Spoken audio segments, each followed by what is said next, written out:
തെരുവ് നായകൾക്കുള്ള ഷെൽട്ടറുകൾ ആരംഭിക്കുന്നതിനെതിരെ ജനങ്ങളുടെ പ്രതിഷേധം വ്യാപകമാണെന്ന് സംസ്ഥാന ചീഫ് സെക്രട്ടറി ഡോക്ടർ ജയതിലക് സുപ്രീംകോടതിയെ അറിയിച്ചു. തലശ്ശേരിയിൽ ആരംഭിച്ച ABC കേന്ദ്രം ജനങ്ങളുടെ പ്രതിഷേധത്തെ തുടർന്ന് അടയ്ക്കേണ്ടി വന്നതായും അദ്ദേഹം സുപ്രീംകോടതിയെ അറിയിച്ചു. കേരളത്തിലെ തെരുവ് നായ പ്രശ്നം പരിഹരിക്കുന്നതിന് സ്വീകരിച്ച നടപടികൾ വിശദീകരിച്ചാണ് സംസ്ഥാന ചീഫ് സെക്രട്ടറി ഡോക്ടർ ജയതിലക് സുപ്രീംകോടതിയിൽ സത്യവാങ്മൂലം ഫയൽ ചെയ്തത്.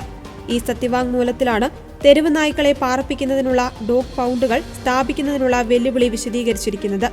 ജനസാന്ദ്രത കൂടിയ സംസ്ഥാനമാണ് കേരളം. നഗരഗ്രാമ വ്യത്യാസമില്ല. അതിനാൽ ഉപയോഗശൂന്യമായ ഭൂമി കണ്ടെത്തുന്നത് വെല്ലുവിളി നിറഞ്ഞതാണെന്ന് ചീഫ് സെക്രട്ടറി സുപ്രീംകോടതിയെ അറിയിച്ചു. നിലവിൽ 2 ഡോഗ് പൗണ്ടുകളാണ് കേരളത്തിലുള്ളത്.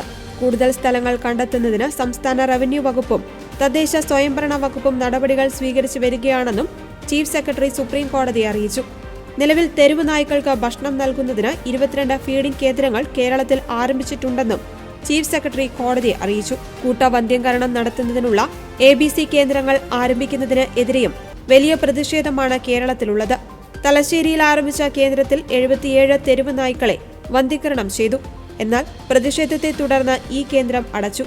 പിന്നീട് തുറക്കാനായില്ലെന്നും ചീഫ് സെക്രട്ടറി വ്യക്തമാക്കി.